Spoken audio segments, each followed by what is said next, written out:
नमस्कार। कॉलेज शिक्षा विभाग राजस्थान की ओर से प्रारंभ किए गए स्नातक एवं स्नातकोत्तर विषय परक ऑफलाइन कक्षाओं के कार्यक्रम ज्ञानदूत के द्वितीय चरण में आप सभी का स्वागत है। मैं doctor Shruti Gupta, associate professor, department of chemistry. हम कर रहे हैं ऑर्गेनिक केमिस्ट्री, कार्बनिक रसायन के अंतर्गत एक बहुत महत्वपूर्ण टॉपिक एरीन्स एंड एरोमेटिसिटी, जो कि नॉर्मली अधिकतर यूनिवर्सिटीज में बीएससी पार्ट 1 का एक हिस्सा है। इस विषय की, इस टॉपिक की बहुत अधिक महत्ता है, क्योंकि एमएससी तक जाते जाते भी आपको अगर एरीन्स के और एरोमेटिसिटी के बेसिक कंसेप्ट्स अगर क्लियर नहीं होते हैं तो आगे जाकर के थोड़ी समस्या ज्यादा होती है। तो इस कारण से यह विषय जो है ये अत्यधिक महत्वपूर्ण है। हम अभी तक कर चुके हैं बेंजीन, उसका स्ट्रक्चर, उसका किस तरह से उसका स्ट्रक्चर डिड्यूस किया गया, एरोमेटिसिटी क्या होती है, हकल का नियम क्या होता है, उसके क्या अलग अलग एग्जाम्पल्स हैं, उसके बाद किस प्रकार की अभिक्रियाएं देते हैं एरोमेटिक कंपाउंड्स, क्यों देते हैं, क्या उनकी हीट ऑफ हाइड्रोजनेशन होती है, क्या उनकी अभिक्रिया की जो इलेक्ट्रॉन्स नहीं प्रतिस्थापी अभिक्रियाएं देते हैं वो क्यों देते हैं, क्या उसकी क्रिया विधि होती है, इत्यादि हमने सारा कुछ पढ़ा था। अब हम आते हैं वेरियस इलेक्ट्रोफिलिक एरोमेटिक सब्स्टिट्यूशंस। जो हमारा पिछला वीडियो था, उस वीडियो में हमने इसकी पूरी क्रिया विधि समझी थी।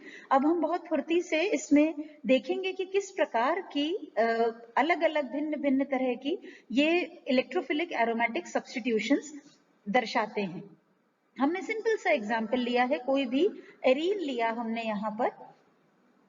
ये हमारा एक सिंपल एरीन है। It can be any, if this AR is phenyl और उसमें H लग गया है तो दिस इज सिंपल बेंजीन। ये हमारा कोई भी एरीन हो सकता है, ये जनरल रिएक्शंस हैं। इस एरीन की यदि HNO3 नाइट्रिक एसिड के साथ अभिक्रिया कराई जाए सल्फ्यूरिक एसिड की उपस्थिति में तो नाइट्रो समूह आकर के लगेगा यहाँ पर, और ये अभिक्रिया कहलाएगी नाइट्रेशन की। यदि सल्फ्यूरिक एसिड के साथ अभिक्रिया कराई जाए H2SO4 सल्फर ट्राइऑक्साइड की उपस्थिति में तो सल्फोनेशन होता है।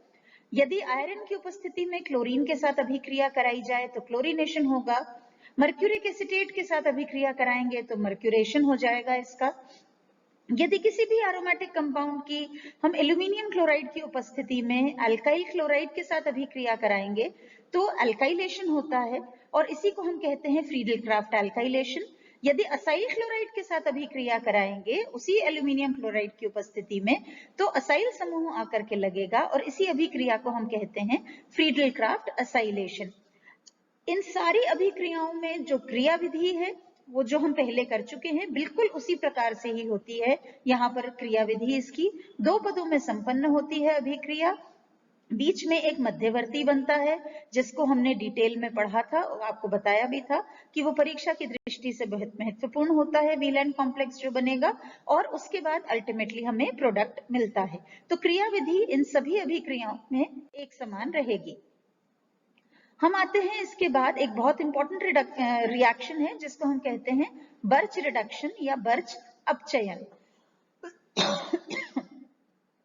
इसको आप देखें, इसको बेसिकली रिएक्शन क्या है कि यदि आपने बेंजीन लिया और बेंजीन को आपने सोडियम के साथ अभिकृत कराया लिक्विड अमोनिया, द्रव अमोनिया की उपस्थिति में, और इसके साथ में इसकी अभिक्रिया हुई मिथेनॉल या इथेनॉल के साथ, तो आप देखिए ये जो एरोमेटिक कंपाउंड था, ये जिसमें 3 डबल बॉन्ड्स थे, ये कन्वर्ट हो जाता है साइक्लोहेक्साडाइन में, 1,4 साइक्लोहेक्साडाइन।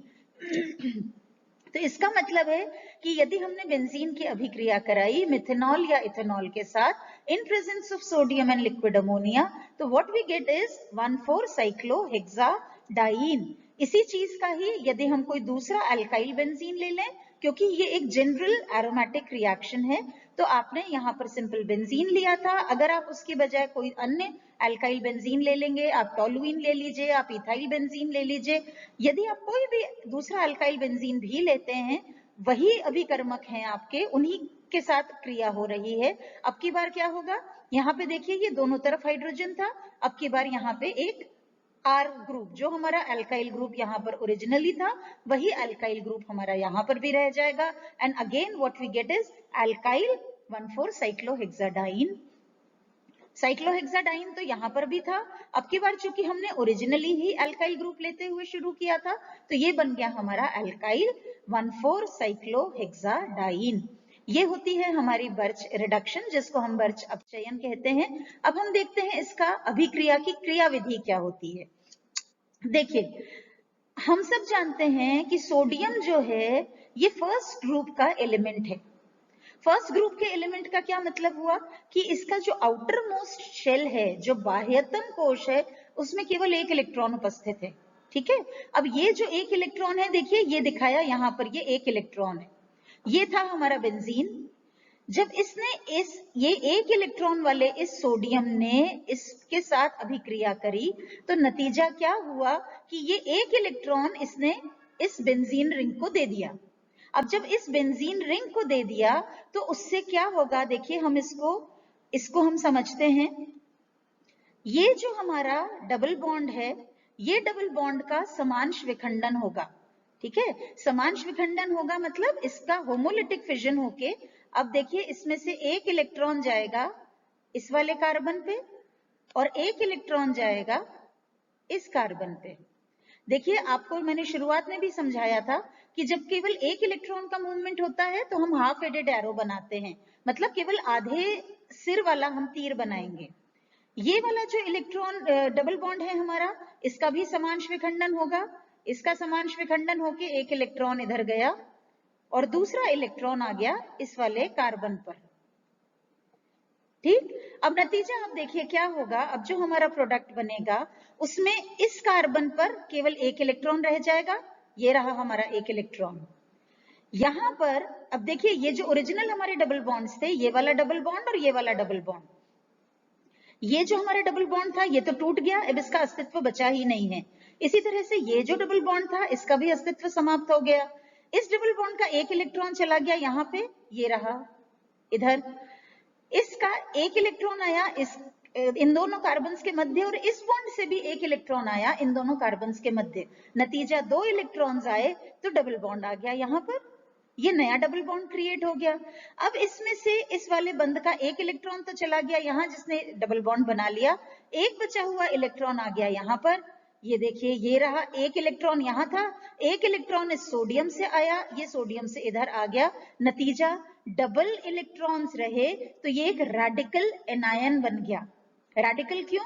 क्योंकि ये देखिए यहाँ पर एक सिंगल इलेक्ट्रॉन है इसलिए हम इसको कहते हैं रेडिकल, और यहाँ पर ये दो इलेक्ट्रॉन्स हैं, दो इलेक्ट्रॉन की वजह से होते ही यहाँ पर एक ऋणावेश आ जाएगा, नेगेटिव चार्ज आ जाएगा और ये एनायन का रूप ले लेगा। इसी को हम कहते हैं रेडिकल एनायन। ये इसका दूसरा नाम हो जाता है साइक्लोहेक्साडाइनाइल रेडिकल। अब इस साइक्लोहेक्साडाइनाइल रेडिकल पर हमारा मिथेनॉल रिएक्शन करेगा। अब ये जब मिथेनॉल रिएक्शन करेगा तो हम सब जानते हैं कि मिथेनॉल में जो ऑक्सीजन है उसकी विद्युत ऋणता होती है ज्यादा।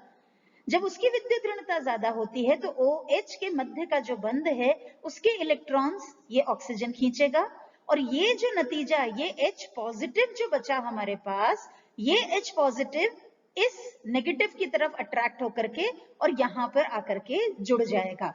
तो स्ट्रक्चर हमें क्या मिल जाएगा, ये देखिए, ये दो हाइड्रोजन यहाँ पे जुड़ गए, एक तो ओरिजिनली था, दूसरा कहां से आया, इट्स मिथेनॉल में से। ये दो हाइड्रोजन आकर के जुड़ गए, डबल बॉन्ड कहां गए, एक ये ओरिजिनल था हमारा, ये एक नया डबल बॉन्ड जो यहाँ पर क्रिएट हुआ इन दोनों के टूटने से, ये यहाँ पर क्रिएट हुआ और ये मिथॉक्सी आयन हमारा अलग हो गया।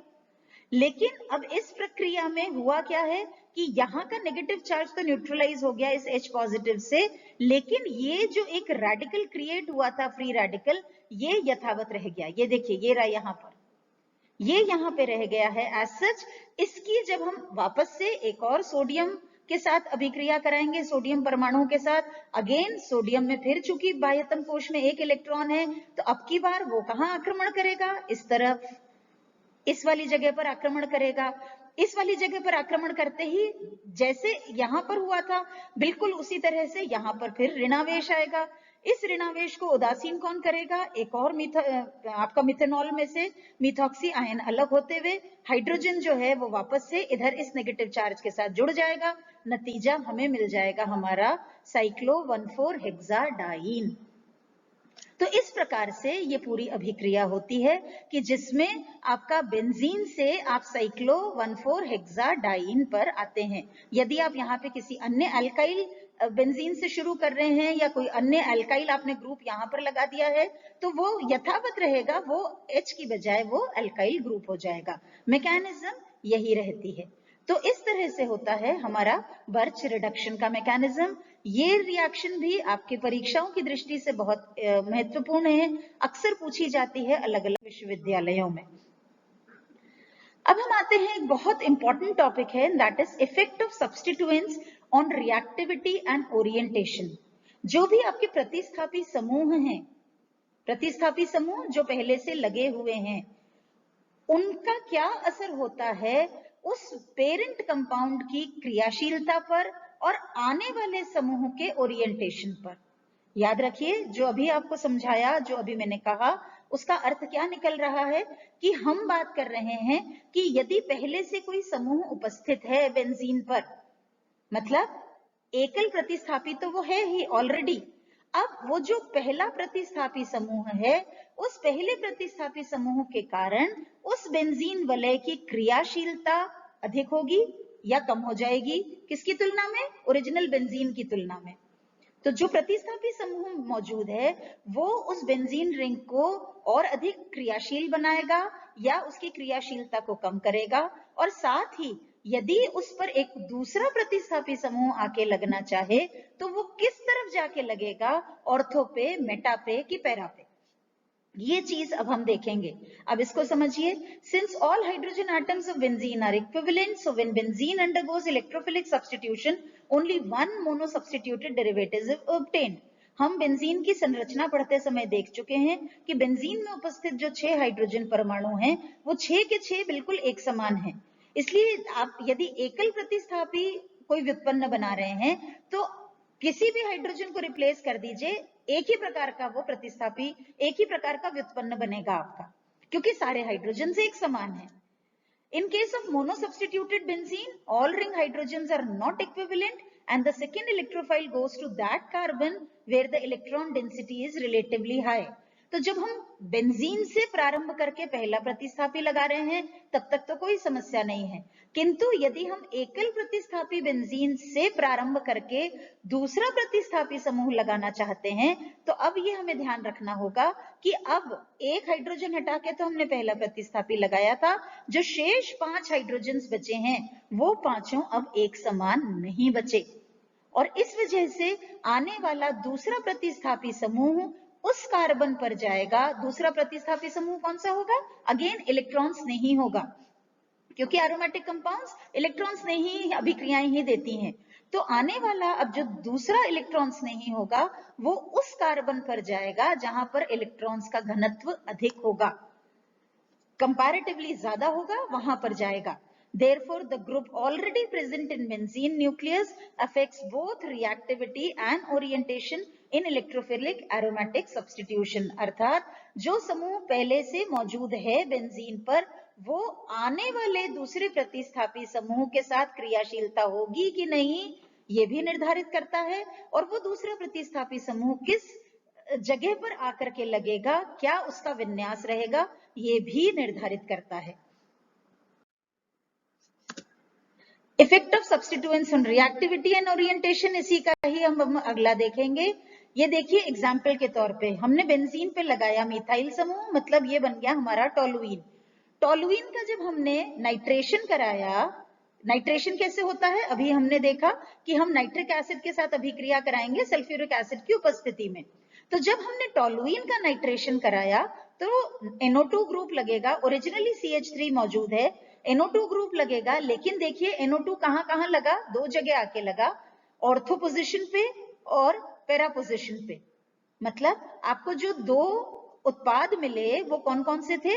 Ortho nitrotoluene and para nitrotoluene. ये कब संभव हुआ? जब हमने टोलुइन मिथाइल समूह के साथ शुरू किया था। अब आप इसकी बजाय नाइट्रो समूह के साथ शुरू करिए, मतलब नाइट्रोबेंजीन से शुरू करिए, इसका भी नाइट्रेशन कराइए। टोलुइन का नाइट्रेशन कराने पे ऑर्थो और पैरा मिला था, नाइट्रोबेंजीन का नाइट्रेशन कराने पे आप देखिए 100 डिग्री तो आपको टेम्परेचर रखना पड़ेगा, मतलब आपको एक्स्ट्रा एनर्जी देनी पड़ रही है अभिक्रिया कराने के लिए। इसका मतलब ये स्वतः होने वाली अभिक्रिया नहीं है। दूसरे शब्दों में हम कहें तो इसका मतलब है कि टोलुइन की तुलना में नाइट्रोबेंजीन की क्रियाशीलता कम है, वो आसानी से क्रियाशील नहीं है। और क्रियाशील अगर हम उसको बना भी रहे हैं नाइट्रेशन के लिए, तो भी जो हमारा उत्पाद बन रहा है वो कौन सा है? Meta dinitrobenzene. सब कुछ वही था, हमारे बेस कंपाउंड जो था हमारा वो वही बेंजीन था, जो हमारे अभिकर्मक थे वो वही नाइट्रिक एसिड और सल्फ्यूरिक एसिड थे। सिर्फ डिफरेंस कहां पर था? पहले से उपस्थित हमारे प्रतिस्थापी समूह में। यदि मिथाइल था तो आराम से अभिक्रिया हो गई और ऑर्थो और पैरा पोजीशन पे आ गए दूसरा आने वाला सब्स्टिट्यूएंट। यदि नाइट्रो समूह था तो रिएक्शन भी आसानी से नहीं हुई और साथ में जो आया भी सब्स्टिट्यूएंट वो मेटा पोजीशन पर आया। तो ये डिफरेंस है कि पहले से उपस्थित प्रतिस्थापी समूह जो है वो किस प्रकार प्रभावित करता है। डिफरेंट इलेक्ट्रॉनिक थ्योरीज, अलग अलग इलेक्ट्रॉनिक थ्योरीज हैं जो समझाती हैं कि जो मोनो सब्स्टिट्यूटेड बेंजीन है, मतलब एकल प्रतिस्थापी जो बेंजीन है, उसके ऊपर पहले से उपस्थित प्रतिस्थापी के कारण इलेक्ट्रॉन डेंसिटी अलग अलग पोजीशंस पे कैसे रहेगी। अब ये जो आपको थ्योरीज हैं अलग अलग, ये पहली है आपकी इंडक्टिव इफेक्ट, प्रेरण प्रभाव जिसे हम कहते हैं, दूसरी होती है मीजोमेरिक इफेक्ट और तीसरी होती है हाइपर कॉन्जुगेशन। इसको हाइपर कॉन्जुगेशन को और भी बहुत सारे नामों से जाना जाता है। इसको बेकर-नाथन इफेक्ट भी कहते हैं, इसको नो बॉन्ड रेजोनेंस भी कहते हैं, बहुत सारे अलग अलग नामों से इसको जाना जाता है। अब हम एक एक करके शुरू करेंगे। इंडक्टिव इफेक्ट सबसे पहले याद रखिए, इंडक्टिव इफेक्ट में आप पहले से जानते हैं इसको, प्रेरण प्रभाव को। प्रेरण प्रभाव के लिए एक चीज याद रखिएगा, प्रेरण प्रभाव नॉर्मली सिग्मा बॉन्ड के थ्रू ऑपरेट करता है। अभी तक आप जितना भी रेजोनेंस इत्यादि देखते आए हैं वे सारे के सारे पाई बॉन्ड्स के थ्रू ऑपरेट कर रहे थे, मतलब जो आपका संतृप्त यौगिक है उसमें अनुनाद नहीं होता था। अनुनाद केवल कहां पर होगा? जहां पर आपके पास पाई बॉन्ड्स होंगे या चार्जेस होंगे और कॉन्जुगेशन में होंगे, संयुग्मन में होंगे, वहां पर आपका अनुनाद प्रभाव होता था। प्रेरण प्रभाव जो होता है वो सिग्मा बॉन्ड के थ्रू होता है, सिग्मा बंध के द्वारा होता है। दो प्रकार के प्रेरण प्रभाव आप ये सब पढ़ चुके हैं अपनी पिछली कक्षाओं में। दो प्रकार के प्रेरण प्रभाव पाए जाते हैं, प्लस आई इफेक्ट और minus I effect. Minus I effect मतलब वो इलेक्ट्रॉन्स को, ऐसे समूह जो इलेक्ट्रॉन्स को अपनी ओर आकर्षित करते हैं, और प्लस आई प्रभाव मतलब वे समूह जो इलेक्ट्रॉन्स को अपने से प्रतिकर्षित करते हैं, देते हैं इलेक्ट्रॉन्स को। तो ऐसे कौन कौन से प्रतिस्थापी समूह हैं जो माइनस आई प्रभाव दिखाते हैं? क्लोरो समूह है, ये आपका अमीन है, ये नाइट्रो समूह है, ये सल्फोनिक एसिड ग्रुप है। Such substituents reduce the reactivity of the benzene ring. ऐसे जितने भी प्रतिस्थापी समूह हैं जो माइनस आई इफेक्ट दिखा रहे हैं, ये बेंजीन रिंग की, बेंजीन वलय की क्रियाशीलता को घटाते हैं। कैसे घटाते हैं? कि ये बेंजीन वलय से इलेक्ट्रॉन्स को अपनी ओर आकर्षित कर लेते हैं। हम जानते हैं कि बेंजीन वलय जो है उस पर इलेक्ट्रॉन्स का घनत्व ज्यादा है, जो 6 इलेक्ट्रॉन्स उसके ऊपर और नीचे घूम रहे हैं उनकी वजह से ही उसकी क्रियाशीलता है, और उन इलेक्ट्रॉन्स के कारण वो किस प्रकार की अभिक्रियाएं दे रही है? इलेक्ट्रोफिलिक सब्स्टिट्यूशन रिएक्शंस, इलेक्ट्रॉन्स ने ही प्रतिस्थापी अभिक्रियाएं। अब फर्ज करिए उसी बेंजीन रिंग पे जिस पे इलेक्ट्रॉन ज्यादा थे, उसपे से किसी समूह ने इलेक्ट्रॉन्स अपनी ओर खींच लिए, नतीजतन बेंजीन रिंग पे इलेक्ट्रॉन्स का घनत्व हो गया कम। जब इलेक्ट्रॉन्स का घनत्व ही कम हो गया तो वो क्रिया करेगा कैसे? वो इलेक्ट्रॉन्स ने ही को अपनी तरफ आकर्षित करेगा ही कैसे? इस कारण से उसकी क्रियाशीलता कम हो जाती है। दूसरी तरफ होते हैं substituents having plus I effect. जितने भी आपके अल्काइल समूह हैं ये सारे के सारे देते हैं प्लस आई प्रभाव। ये सारे जो अल्काइल समूह हैं या प्लस आई प्रभाव वाले जितने भी समूह हैं ये इंक्रीज कर देते हैं रिएक्टिविटी को। किसकी रिएक्टिविटी को? बेंजीन रिंग की। बेंजीन रिंग की क्रियाशीलता को ये बढ़ा देते हैं। कैसे? ये उस पर इलेक्ट्रॉन्स का घनत्व बढ़ा देते हैं। बेंजीन पे ऑलरेडी इलेक्ट्रॉन्स थे, पहले से थे, जिनके कारण वो इलेक्ट्रॉन स्नेही को अपनी ओर आकर्षित कर रहा था और फिर अभिक्रिया दे रहा था। आपने अगर किसी भी तरह से उसके ऊपर इलेक्ट्रॉन्स का घनत्व और अधिक बढ़ा दिया तो नतीजा क्या होगा, वो और भी तेजी से अभिक्रिया करेगा, इलेक्ट्रॉन स्नेही को बहुत जल्दी अपनी ओर आकर्षित करके क्रिया करके और पुनः स्थायित्व प्राप्त करने का प्रयास करेगा। तो इस कारण से जितने भी प्रतिस्थापी ऐसे हैं जो प्लस आई इफेक्ट दिखाते हैं, they increase the reactivity of the benzene ring by repelling or donating electrons and thereby increasing electron density on the ring. Benzene वलय पर ये इलेक्ट्रॉन्स के घनत्व को बढ़ा देते हैं और इस कारण से बेंजीन की क्रियाशीलता या जो वो एकल प्रतिस्थापी व्युत्पन्न है हमारा, उसकी क्रियाशीलता बढ़ जाती है। ये होता है प्रेरण प्रभाव। अब हम आते हैं मीजोमेरिक प्रभाव, जिसको अनुनाद प्रभाव भी कहते हैं, resonance effect. If the substituent present on the benzene ring contains lone pair of electrons, एकाकी युग्म यदि मौजूद हैं या उसमें मल्टीपल बॉन्ड्स हैं, मल्टीपल बॉन्ड मतलब डबल बॉन्ड या ट्रिपल बॉन्ड है, तो फिर उसमें अनुनाद होने की संभावना होती है due to conjugation of the lone pair of electrons और pi electrons of the substituent with the benzene nucleus. अभी हम इसको जब एग्जाम्पल से करेंगे तो आपको और अधिक स्पष्ट होगा। होता क्या है कि बेंजीन में स्वयं में कॉन्जुगेटेड डबल बॉन्ड्स हैं, एकांतर रूप से उपस्थित संयुग्मित द्विबंध हैं। उन्हीं के संयुग्मन में हमने यदि कोई ऐसा प्रतिस्थापी समूह लगा दिया जिसमें या तो एकाकी युग्म मौजूद हैं या फिर उसके अंदर स्वयं के अंदर कोई डबल या ट्रिपल बॉन्ड है, और वो डबल ट्रिपल बॉन्ड या वो जो हमारा एकाकी युग्म है वो बेंजीन के संयुग्मित द्विबंधों के साथ संयुग्मन कर रहा हो, तो फिर अनुनाद संभव होता है। अनुनाद केवल बेंजीन वलय के अंदर नहीं, अनुनाद उसके बाहर उस प्रतिस्थापी समूह तक एक्सटेंड हो जाता है और ऐसे केसेस में फिर मीजोमेरिक प्रभाव होता है। मीजोमेरिक प्रभाव भी दो प्रकार का हो सकता है, प्लस एम और माइनस एम। हम देखते हैं सबसे पहले plus M. Benzene ring becomes electron rich and so its attraction or reactivity towards the electrophile increases. जैसे हमारे इंडक्टिव इफेक्ट में था प्रेरण प्रभाव में कि प्लस आई प्रभाव है तो इलेक्ट्रॉन घनत्व बढ़ रहा है, क्रियाशीलता बढ़ रही है, इसी प्रकार जो प्लस एम प्रभाव वाले समूह होते हैं वो सभी इलेक्ट्रॉन रिच कर देते हैं उसको बेंजीन रिंग को, और इस कारण से उसकी जो एफिनिटी है, उसकी जो क्रियाशीलता है इलेक्ट्रॉन स्नेही के साथ, वो बढ़ जाती है। Benzene ring becomes activated due to the presence of plus M effect groups. ये देखिए एग्जाम्पल के तौर पे हम लेते हैं एनिलीन। एनिलीन क्या होता है, बेंजीन रिंग पर आपने लगाया अमीनो ग्रुप। अब ये जो अमीनो ग्रुप है आप सब जानते हैं नाइट्रोजन के इलेक्ट्रॉनिक कॉन्फ़िगरेशन से कि नाइट्रोजन पर एक एकाकी युग्म होता है, ठीक है। अब ये जो एकाकी युग्म है, ये एकाकी युग्म इस बेंजीन रिंग के संयुग्मित द्विबंधों के साथ संयुग्मन में आ गया। देखिए हम इसको देखना शुरू करें तो single double single double single double single एकाकी युग्म। हम कॉन्जुगेशन किसको कहते हैं कि एकांतर रूप से उपस्थित हो सिंगल और डबल बॉन्ड्स, तो आप देखिए बिल्कुल एकांतर रूप से उपस्थित हैं। ये एकल द्विबंध, फिर एकल बंध द्विबंध, एकल बंध द्विबंध, एकल बंध और लोन पेयर। तो ये जो लोन पेयर था, ये जो एकाकी युग्म था, ये संयुग्मन में आ गया। अब आपको देखिए एरोस से समझ में आ रहा होगा, ये सेल्फ एक्सप्लेनेटरी डायग्राम है, आपको बहुत आसानी से समझ में आएगा कि इलेक्ट्रॉन्स का मूवमेंट कैसे हो रहा है और किस प्रकार से यहाँ पर अब आपका जो अमीनो ग्रुप है वो इलेक्ट्रॉन्स डोनेट कर रहा है इस बेंजीन रिंग को। देखिए ये लोन पेयर जो था ये इधर शिफ्ट हुआ। आपको मैंने पहले भी एक दिन समझाया था पिछले अपने एक लेक्चर में, एक वीडियो में, कि जब भी कोई लोन पेयर ऑफ इलेक्ट्रॉन्स या कोई नेगेटिव चार्ज एक बॉन्ड का रूप लेता है तो हमेशा जो एरो है वो दो एटम्स के मध्य बनाया जाएगा, क्योंकि उन दो एटम्स के मध्य द्विबंध बन रहा है।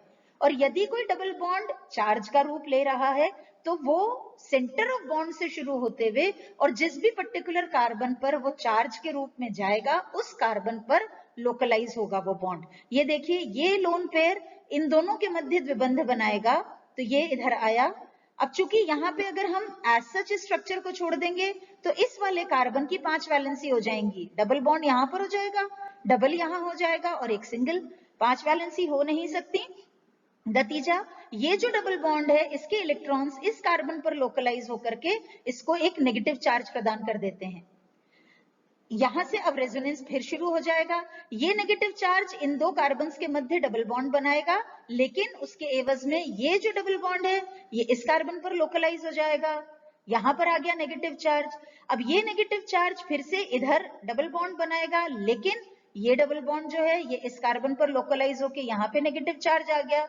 लास्ट स्ट्रक्चर में क्या होगा, ये नेगेटिव चार्ज फिर इधर डबल बॉन्ड बनाएगा, और ये जो डबल बॉन्ड था ये इलेक्ट्रॉन्स वापस से नाइट्रोजन के पास शिफ्ट हो जाएंगे।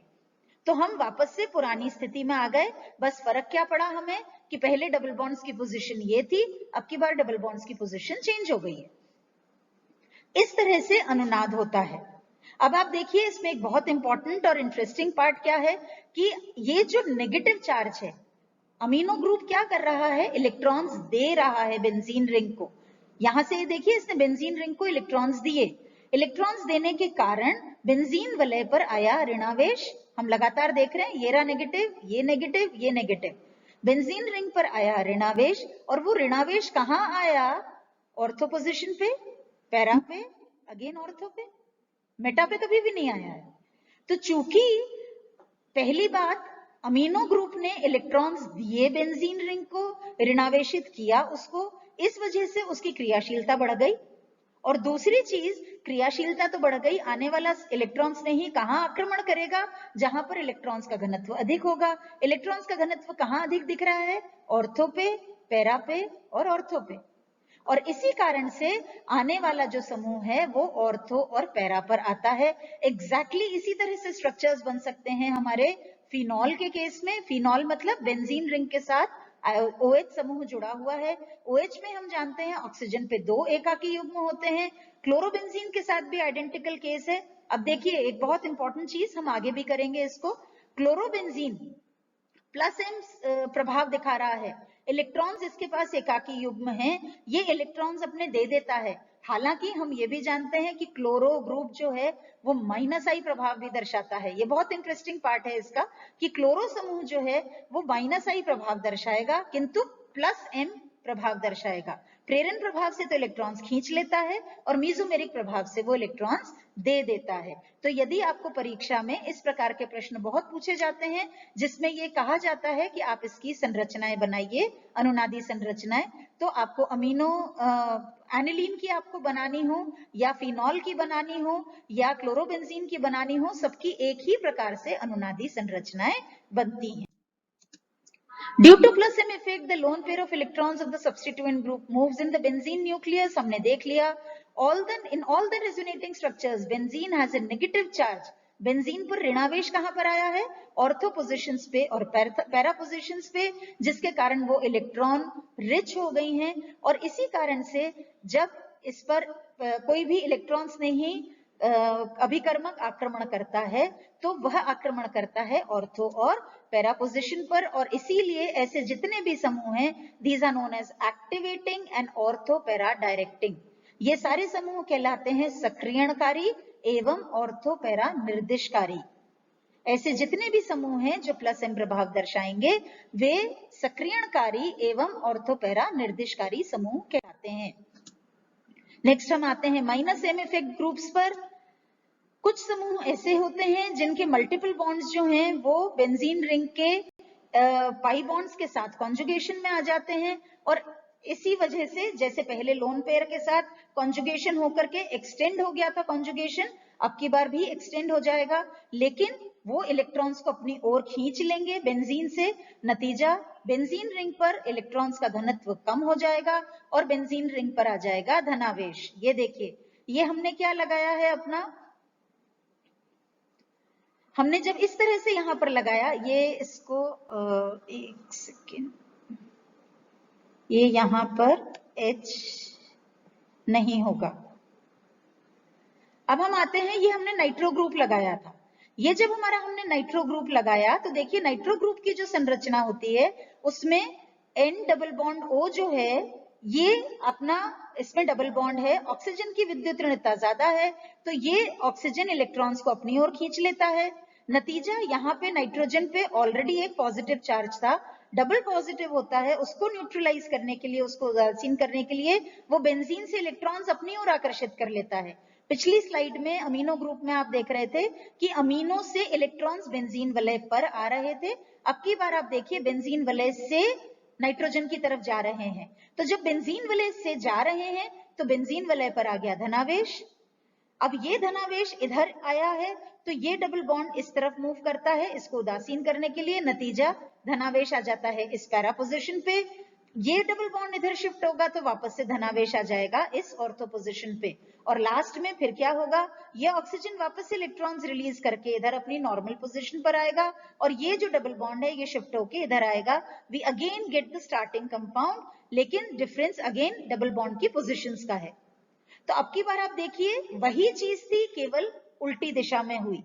ठीक है, अब उसकी वजह से दो चीजें हुई हैं। पहली बात तो ये कि बेंजीन रिंग से इलेक्ट्रॉन्स इस प्रतिस्थापी की ओर चले गए। नतीजा बेंजीन रिंग पर आया धनावेश। धनावेश आने का मतलब है कि जब ये स्वयं ही धनावेशित है तो ये किसी इलेक्ट्रॉन स्नेही के साथ अभिक्रिया कैसे कर सकती है, तो इसका मतलब है इसकी क्रियाशीलता कम हो गई। दूसरी चीज आप देखिए धनावेश कहां कहां आया, ऑर्थो पे, पैरा पे और ऑर्थो पे। मतलब मेटा पे धनावेश नहीं आया, इसका मतलब मेटा पोजीशंस पे इलेक्ट्रॉन डेंसिटी यथावत रह गई, उसकी तुलना में ऑर्थो और पैरा पे कम हो गई।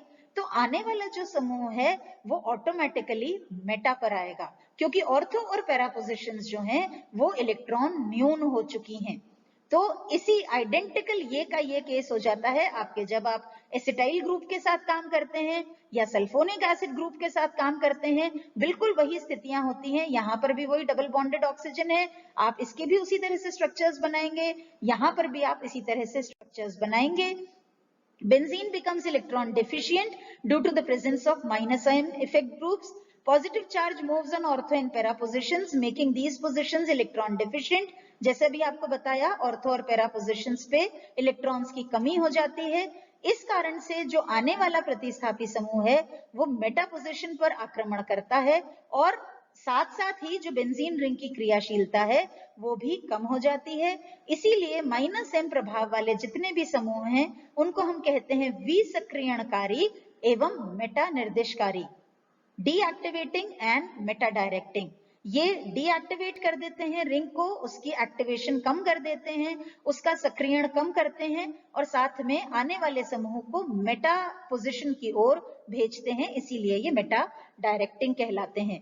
तीसरा प्रभाव होता है hyper conjugative effect. Hyper conjugative effect आप लोग पहले भी पढ़ चुके हैं, इसको बेकर-नाथन इफेक्ट भी कहते हैं, इसको नो बॉन्ड रेजोनेंस भी कहते हैं। हाइपर कॉन्जुगेशन प्रभाव जो है इसके कारण से अति संयुग्मन जिसे हम कहते हैं, अति संयुग्मन प्रभाव जो है इसके कारण से भी बेंजीन वलय जो है वो एक्टिवेट हो जाती है।